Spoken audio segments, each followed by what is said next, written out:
Olá, você está no Farol, podcast de entretenimento da FB Comunicação. Eu e minha parceira de podcast, Camila, Olá. Estamos aqui hoje para entrevistar uma pessoa bem especial e bem exótica, porque é um criador de conteúdo, gestor, cofundador de um site que é de direito, de justiça, mas que não tem advogados. Luiz Paulo Pinho, cofundador do Jus Brasil, um prazer enorme te receber aqui. Espero que você consiga explicar para as pessoas a grandeza desse seu projeto, porque o Jus Brasil é um site muito legal. Seja bem-vindo, Luiz Paulo. Poxa, primeiro, muito obrigado pelo convite, né, gente? É um baita prazer estar aqui com vocês. Minha terra natal, né, que é Salvador, acho que muitas pessoas não sabem. Pode chegar mais perto do microfone um pouquinho. Perdão. Acho que muitas pessoas não sabem, mas o Jus Brasil é uma empresa baiana, né? A gente fundou ele aqui 16 anos atrás, em Salvador, e é muito orgulho poder dizer que uma das maiores expressões de tecnologia nacionais é de nossa terrinha, né? Isso foi muito legal. Eu não sabia que o Jus Brasil era baiano, descobri quando eu conheci o Luiz Paulo. E eu acho que a maioria das pessoas não sabe, né? Porque essa sua potência... Normalmente a pessoa já associa São Paulo a grandes capitais, a Rio de Janeiro, e sair de Salvador é um diferencial. Como foi que você e os seus parceiros de Jus Brasil começaram a ter essa sacada de que precisava de um site de busca jurídica? Eu costumo dizer que o melhor tempero é a fome, né? E basicamente foi exatamente isso que aconteceu. Foi a necessidade que terminou provocando com que o Jus Brasil viesse a existir. O projeto se iniciou, na verdade, quando a gente se uniu lá atrás, em 2005, e a ideia inicialmente era a gente montar um buscador de internet profunda. E a gente montou esse projeto, ele, digamos assim, ele veio à tona, né? Ele surgiu em 2005, a gente chegou a galgar o prêmio de melhor alternativa de busca ao Google, só para a gente entender o que é um buscador de internet profundo, de forma bem rápida, né? Hoje o Google ele só consegue ver 5% da informação que está disponível na internet, que é a informação superficial, basicamente. O que a gente queria fazer era justamente tentar sugar esses outros 95% e entregar para a população como um todo. Ou seja, era fazer 20 vezes o trabalho que o Google faz. Obviamente não é uma coisa fácil. Que é muita coisa, né? Porque para quem todo mundo na vida usa o Google, né? Já é um negócio espetacular. Pois é. E, obviamente, a gente não conseguiu fazer isso, né? Só que o que aconteceu no final das contas foi que esse processo ele trouxe um aprendizado muito bacana para a gente. Porque a gente realmente montou um buscador de internet. Então, a gente entendeu como é que esse buscador funcionava, a gente entendeu como é que o Google pensava. Na verdade, a gente acha que a gente entende, porque se alguém realmente entender como é que o Google pensa, ele estaria mais do que bilionário. Mas a gente conseguiu se especializar muito nessa arte que chama SEO. E com esse conhecimento, a gente conseguiu fazer com que o Jus Brasil crescesse sem a necessidade de investimentos em publicidade, né? Que hoje eu diria para você que foi nossa grande expertise quando o Jus Brasil foi fundado. Mas voltando para essa época, quando o Jus Brasil veio à tona, a gente fez ele porque a gente não conseguiu fazer o primeiro site virar. A gente não conseguiu concorrer com o Google. O primeiro site era um buscador geral, como o Google. Não era só focado em notícias jurídicas. Exatamente. Ele era um site que ele era focado em todo tipo de informação, né? Um buscador focado em todo tipo de informação e tentava fazer essas buscas na internet profunda. Como é que chamava? Ele chamava Goshme.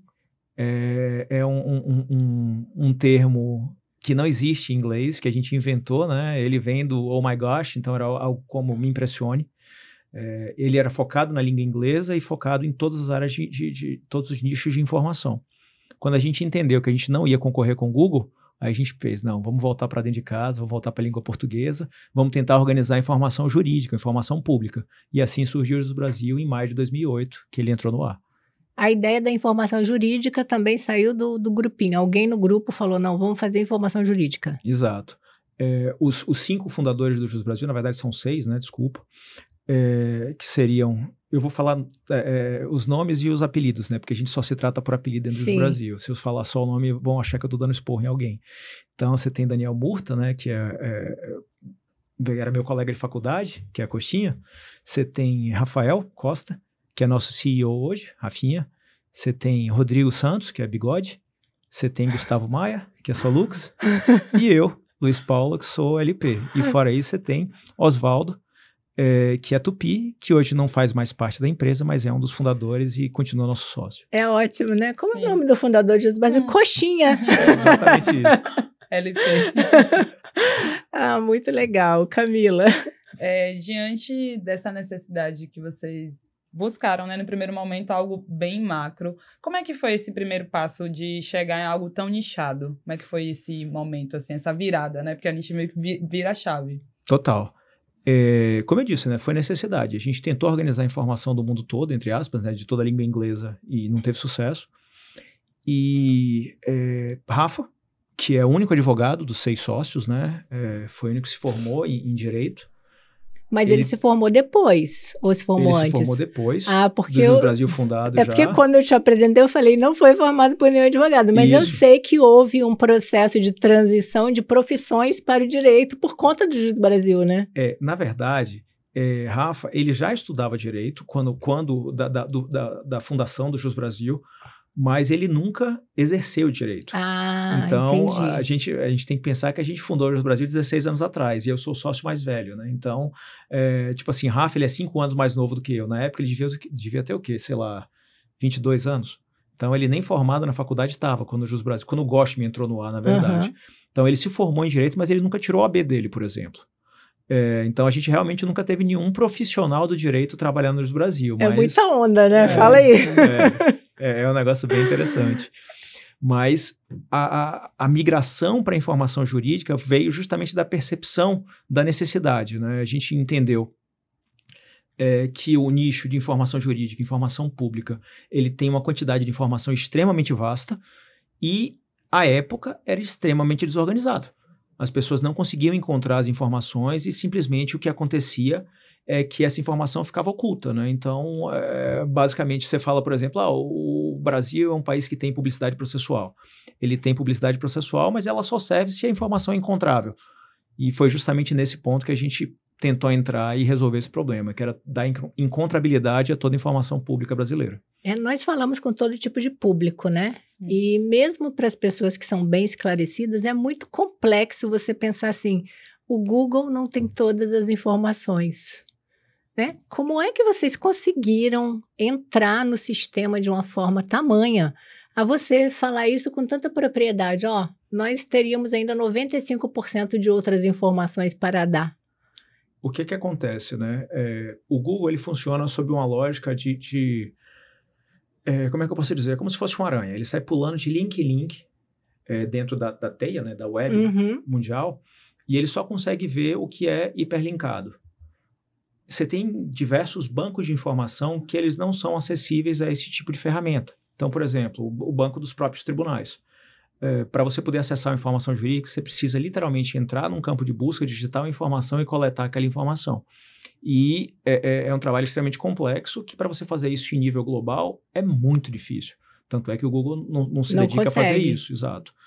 A gente pegou exatamente essa lógica e tentou se dedicar e se dedicou para resolver para um nicho de informação pequeno e dentro de uma língua específica, que foi justamente a informação pública brasileira, né? Muito legal mesmo. 30 milhões de usuários mês na sua plataforma. É muita gente, né? Como é gerenciar tudo isso?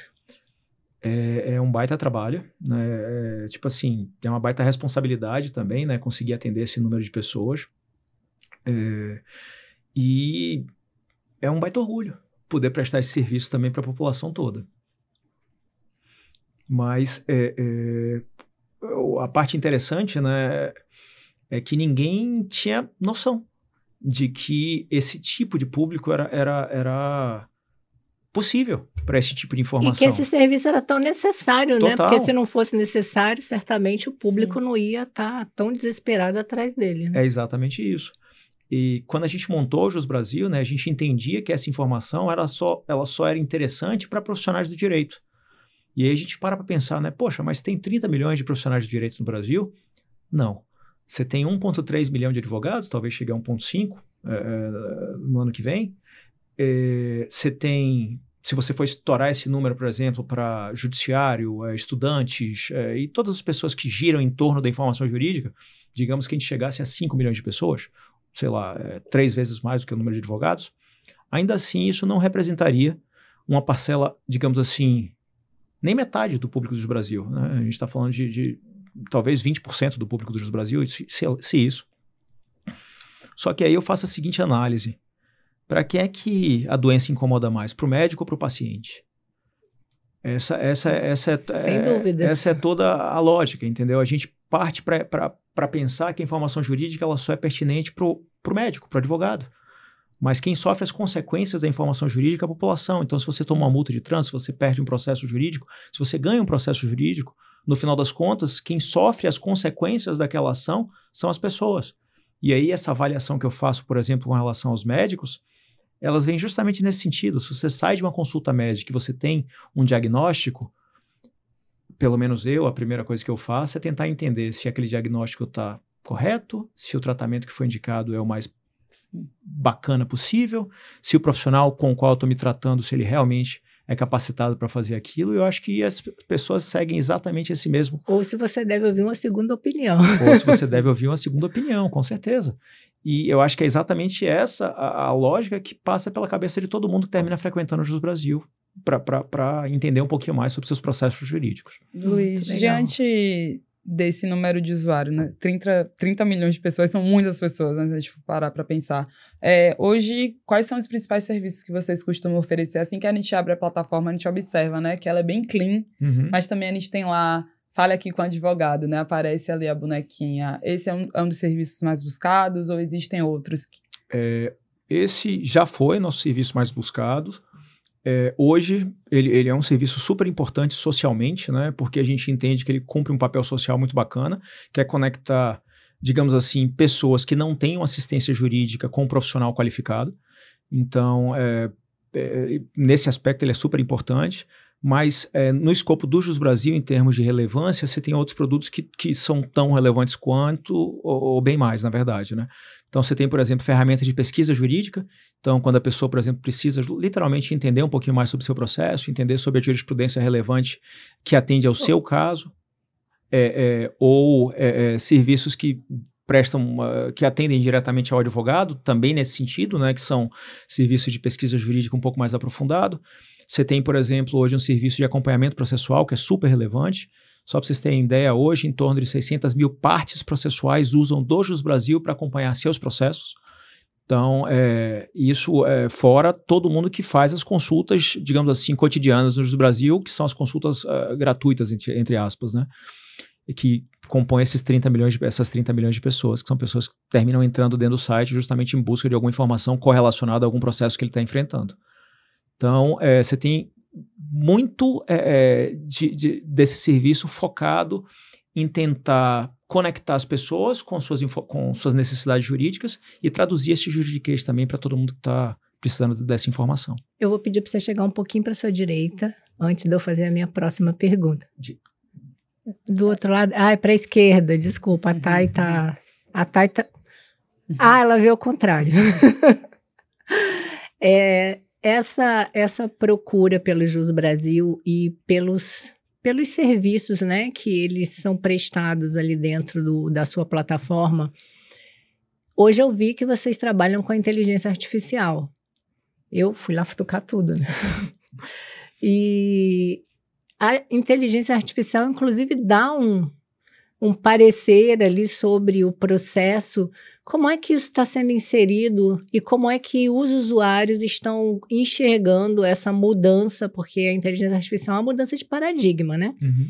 Como é que está sendo o retorno dos usuários diante disso e como vocês conseguiram tão rápido já inserir no site um equipamento tão atual, tão moderno? Essa tecnologia, ela realmente é revolucionária, né? E no nosso nicho, ela é extremamente importante, porque como é que a gente entende? Nosso papel, né, dentro do mundo jurídico, muito dele se traduz justamente em traduzir o juridiquês. E a inteligência artificial tem essa capacidade meio que por excelência, né? Ela sabe fazer isso muito bem, que é tentar pegar uma informação jurídica e traduzir para o senso comum, fazer com que qualquer pessoa consiga entender digamos assim, o que um juiz queria dizer ou o que um mandamento processual quer dizer, por exemplo. Dentro desse serviço que a gente presta de conectar pessoas com os andamentos processuais, por exemplo, do seu processo, a inteligência artificial, um exemplo de uso claro que a gente já faz hoje, é justamente explicar o que quer dizer cada andamento processual que sai no processo.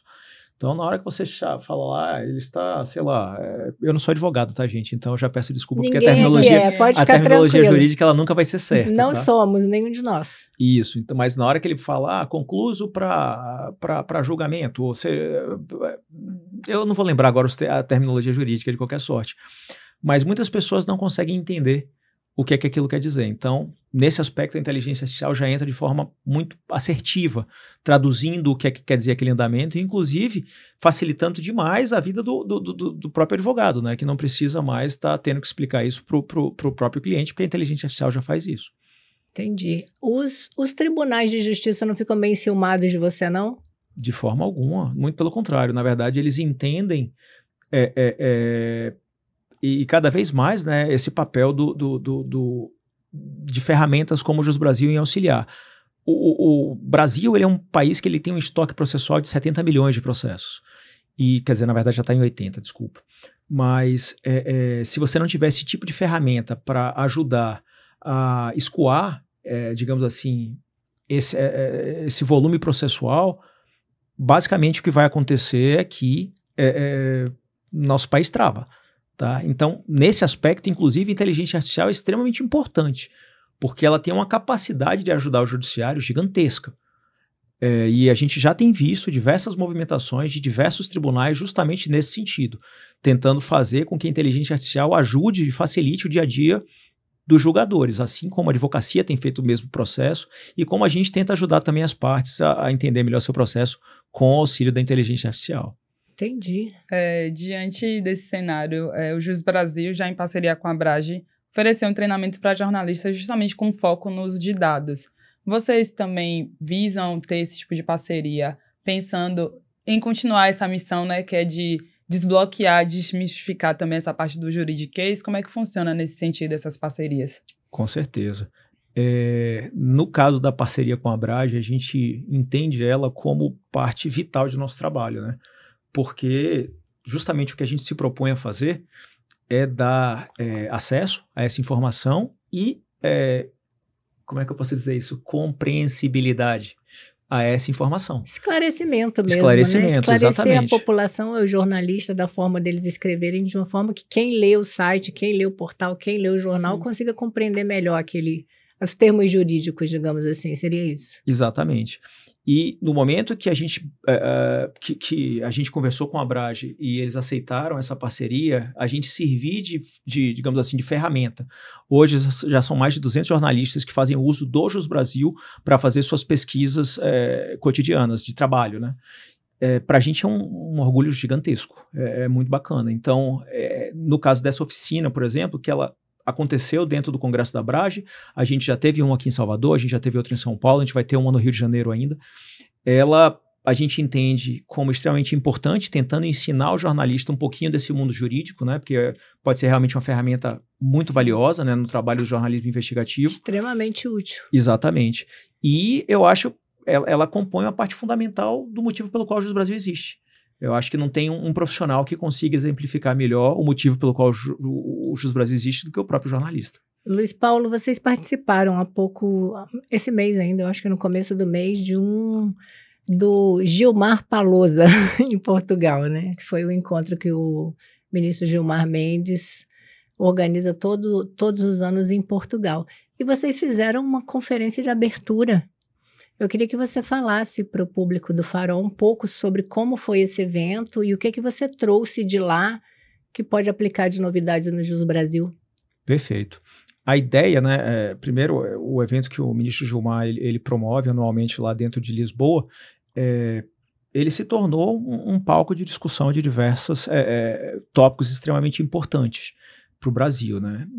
Na véspera do evento, a gente está promovendo um evento que sempre vai tratar sobre temas relacionados à tecnologia. Então, esse foi o primeiro ano que a gente terminou pautando, né? Tocando essa pauta junto com o IDP. E o que a gente conseguiu, por exemplo, nesse ano foi provocar justamente o tema relacionado à regulação da inteligência artificial. E que é uma pauta super importante para o Brasil, né? Que a gente entende a necessidade dessa regulação, mas de uma regulação que seja, digamos assim, vanguardista realmente, né? Porque ela não pode nem manter o Brasil, digamos assim, na idade das trevas, né? Porque basicamente quem não fizer uso da inteligência artificial nos próximos anos vai ficar na idade das trevas. Por outro lado, ela tem que resguardar, digamos assim, os direitos básicos mesmo, exatamente. Né? Então, a gente entende essa pauta como extremamente relevante. E a parte bacana foi que a gente conseguiu promover essa discussão, né, junto com as principais pessoas que estão tratando do tema. Então, o senador Eduardo Gomes, nossa, gente, o nome me foi embora. Relaxa, a gente edita. Fala Eduardo que a gente coloca depois. Pronto, Eduardo Gomes, como é o nome dele, meu Deus? Mas tudo bem, vocês editarem, eu agradeço. Mas a gente promoveu essa pauta com diversas pessoas relevantes, né, do tema, incluindo o senador, ministros do STJ, o próprio ministro Gilmar Mendes, dentre diversas figuras que estão tratando de forma assídua do tema. E foi uma discussão muito bacana, muito relevante, que eu acho que vai terminar agregando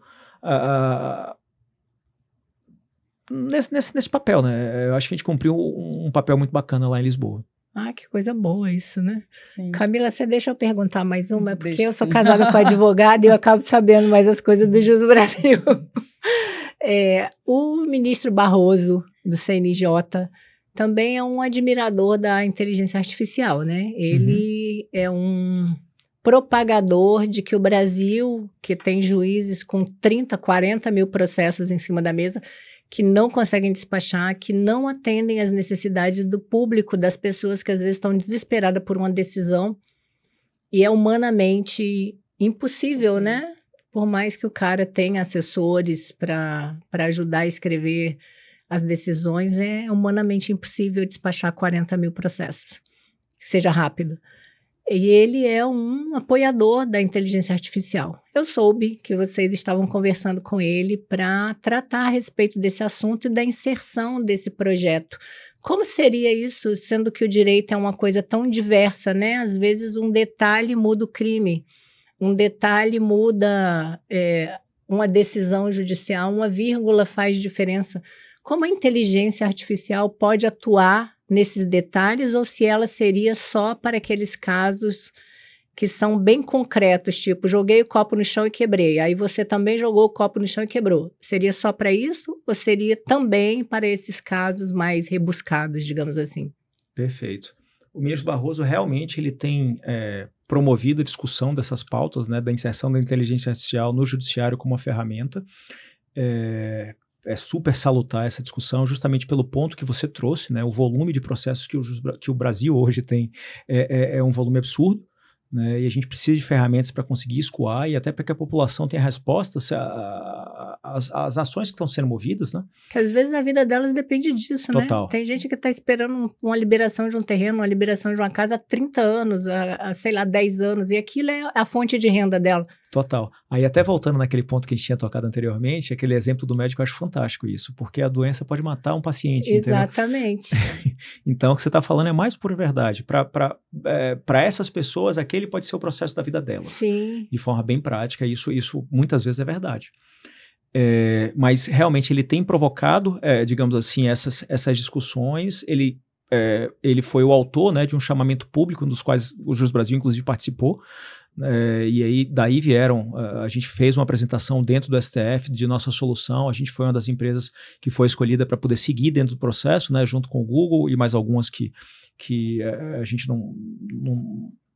que eu não sei exatamente quais são, mas eu sei que o Google faz parte desse grupo de empresas que foi escolhido para poder seguir, e até o final do ano a gente deve estar apresentando um produto já, digamos assim, em produção para avaliação do STF, e na sequência o STF vai conseguir definir, por exemplo, um edital licitatório, né, para poder chamar diversas empresas para poder participar. Mas a gente está participando, digamos assim, idealização do primeiro produto de inteligência artificial que venha a atender ao STF.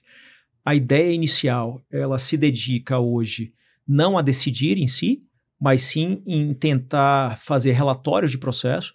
Então, só para você ter ideia, hoje, vou falar do STF, né? O STF, se eu não me engano, ele está com mais de 10 mil processos sendo julgados em um ano, enquanto que, por exemplo,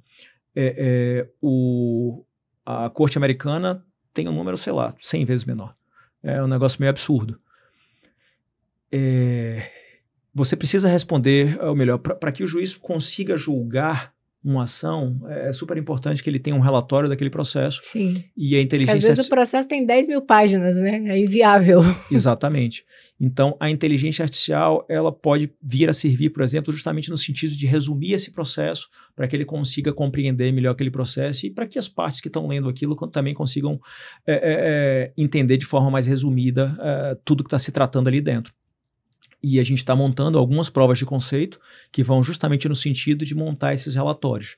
A gente espera ter um resultado super positivo até o final do ano. Mas se Deus quiser, o Judiciário vai ter alguma coisa bem bacana para poder... um produto bem legal. Que terão. A minha curiosidade agora se forma na questão das decisões, né? Porque enquanto você estiver resumindo, você não tem responsabilidade jurídica, porque você é tipo um assessor jurídico, né? A questão das decisões, na hora que a inteligência artificial decide quem é o responsável juridicamente por essa decisão, ou vocês não pretendem chegar até aí? A gente não está nesse ponto ainda, tá? Mas eu acho que a responsabilidade nunca vai sair do juiz, tá? Por mais mesmo que a inteligência artificial decida. Com certeza. O cara vai assinar embaixo. O juiz tem que assinar embaixo. Então, ele tem que ter plena consciência do que é que está sendo dito ali dentro, tá? Mas eu não acho que a gente está nessa fase hoje. Eu acho que a tecnologia pode vir a evoluir para esse ponto, mas eu não acho que a gente vai enfrentar isso pelos próximos anos. É só mesmo curiosidade. Pensando na questão de evolução, só que agora falando do próprio Jus Brasil, você consegue trazer marcos que foram para vocês e o que vocês esperam nos próximos anos, né? Você já trouxe que logo no final do ano teremos essa ação com o STF, mas o que vocês pensam, por exemplo, daqui a 2 anos? Como é que estão esses passos? A gente, hoje, né, a gente tem diversos, digamos assim, problemas a ser resolvidos, né, dos quais a gente trabalha cotidianamente. Eu acho interessante essa questão do que é que você espera para os próximos 5 anos, os próximos 10 anos, os próximos 2 anos, porque uma das coisas que o empreendedorismo ele ensina, né, é que você precisa responder aos digamos assim, aos estímulos de forma muito imediatista, né? Então, hoje a gente vê uma linha, digamos assim, muito, muito clara em nossa cabeça sobre os passos que a gente vai vir a dar, mas a gente sabe que amanhã é tudo para mudar, entendeu? E isso é um negócio que faz parte da... Eu acho que talvez qualquer pessoa que tenha se feito empreendedor, ela entende essa lógica. Você planeja, mas você sabe que você pode jogar tudo aquilo para o alto e ter que pivotar e ir para outro canto em pouco tempo, porque o futuro a Deus pertence, entre aspas, né? Na verdade, a gente constrói o futuro, mas... e ainda mais na sua área de tecnologia, demais. Né? Uma coisa que me ocorreu ele falando isso agora, sabe o que eu lembrei? Do CD. Total. Lembra do CD? Não. O CD era o CD, todo mundo queria CD. Hoje em dia, o que a gente faz com os CDs? Tenta achar alguém que recicle. Total. E eu vou para mais perto. Se você falasse 2 anos atrás, quem é que sabia de inteligência artificial? Quem é que conseguia ter noção do que é que a inteligência artificial ia virar? Entendeu? Então, se você tivesse me feito essa pergunta 2 anos atrás, eu garanto a você que eu tinha errado tudo que eu tinha falado. Entendeu? Então... É porque a questão da tecnologia, as plataformas, elas evoluem, né? E cada vez a curva de evolução ela vai ficando mais íngreme, porque a inteligência artificial vai ser um baita vetor de transformação. As tecnologias, quanto mais elas evoluem, mais rápido elas provocam a mudança. E isso é um processo que ele é exponencial, né? Então, a gente realmente não consegue... Eu não consigo dizer para você o que é que vai acontecer daqui a 2 anos. Eu não consigo dizer para você o que vai acontecer daqui a 6 meses. Entendeu? Eu penso igual também, porque aqui a gente nunca sabe o que vai acontecer, né? O mundo da comunicação também é muito rápido, assim como o mundo da tecnologia. Total. Mas você tem pelo menos uma previsão, assim, do que você não quer fazer, alguma coisa que vocês façam agora no Jus Brasil, que você falou, a gente precisa mudar isso para que a evolução chegue mais rápido? O que você acha que você gostaria de mudar hoje no Jus Brasil? Que você não faria no Jus Brasil? Pronto. Caramba. Eu juro que eu não sei dizer. De verdade, o que eu não faria no Jus Brasil, a única coisa que eu não quero é que a gente quebre. Tipo assim, isso eu acho difícil. Só isso que eu não faria. Eu acho muito difícil. Mas eu tô falando na questão da tecnologia mesmo hoje, que você olhe para o seu projeto e fale, poxa, eu perdi um pouco de tempo com isso aqui, eu não precisava ter feito isso. Ah, não, isso aí tem muito. Que a gente não deveria ter feito, graças a Deus a gente vai corrigindo isso com o passar do tempo, né? Mas o Jus Brasil, ele pivotou por muito tempo. Só para vocês terem ideia, a empresa, ela demorou 7 anos para encontrar um modelo de receita que funcionasse. Não é nem que pagasse a empresa, mas que funcionasse. A gente ficou de 2008 até 2012 sem um modelo de receita que pagasse nenhuma parte. Quer dizer, a gente pagava uma parte muito pequena, que era a publicidade à época. Mas... e aí você para pensar nesses passos de aprendizado que você foi tendo de acordo com a empresa. No decorrer do tempo, né? Mas são tantos, gente. Tipo assim, a gente já tentou fazer no Jus Brasil até questão, por exemplo, só para você ter noção das coisas, a gente já fez site para advogado no Jus Brasil. A gente já fez, a gente já montou, poxa, esqueci agora, mas tipo... identidade visual para advogado, a gente já montou site para advogado. Então, se eu for listar a quantidade de coisas que a gente tentou fazer e que não deu certo, é muito maior do que a quantidade de coisas que deu certo, eu garanto a vocês. É porque a gente olha tanto sucesso, né, a plataforma, que é difícil você mensurar o tanto de cascalho que vocês já tiveram que passar por cima. Mas eu garanto, gente, tipo assim, ó, isso é um negócio que é interessante, né? A empresa foi fundada, né, se você considerar o Goshman, em 2005. O primeiro ano que a gente recebeu um salário, que os fundadores receberam um salário no Jus Brasil, foi 2012. Então foram 7 anos pagando para trabalhar. Meus pais, que vão me escutar aqui dentro, eles sabem o quanto a gente sofreu, e eles sofreram junto com a gente no meio desse processo, né? Então, é o que você falou mesmo, né? Não tem como avaliar. Se a gente olha para trás, a gente realmente batalhou um bocado para chegar onde a gente está hoje. Ah, mas valeu super a pena, né? Porque é um sucesso. Eu quero dizer que o nosso tempo está acabando. Quero te parabenizar muito por esse projeto. É muito legal. Eu espero que a plataforma continue crescendo, que a inteligência artificial entre para ajudar nessas questões dos processos, que a gente que tem um pouco mais de proximidade com advogados, a gente vê o quanto que as pessoas sofrem com isso e que essas questões mais simples sejam resolvidas, né? Talvez as pessoas tenham uma consciência que nem tudo elas precisam entrar no judiciário, que também deve ser um problema isso. Verdade.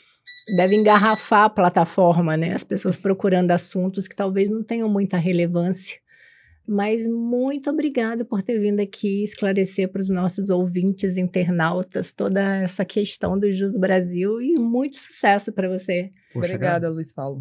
Muito importante esse bate-papo. A gente acredita que isso vai esclarecer muitas coisas para as pessoas e fazer também com que outras acessem, né? E principalmente um esclarecimento. O Jus Brasil não é feito por advogados, ele é um site de tecnologia, né? É verdade. É uma plataforma tecnológica. É um prazer. É um prazer estar em minha terra, é um prazer estar conversando com vocês. A gente fica à disposição de portas abertas. Sempre que quiserem, por favor, o Jus Brasil está aqui pertinho. Dá um pulinho lá também que a gente vai receber de portas escancaradas. A gente vai querer muito fazer esse treinamento no Jus Brasil, porque isso é muito importante para todos os jornalistas, né? Espero que todos os colegas se inscrevam e melhorem, porque a informação correta é o diferencial hoje em dia, né? Você tem uma informação embasada em fato, não no que acha, em achismo. Eu acho que o Jus Brasil ajuda muito, muito mesmo nesse aspecto. Muitíssimo obrigada, viu? Eu que agradeço. Gente, terminou o nosso episódio e as nossas redes sociais estão aqui. A rede social do Luiz Paulo também está por aqui, do Jus Brasil. E a gente encontra no próximo episódio.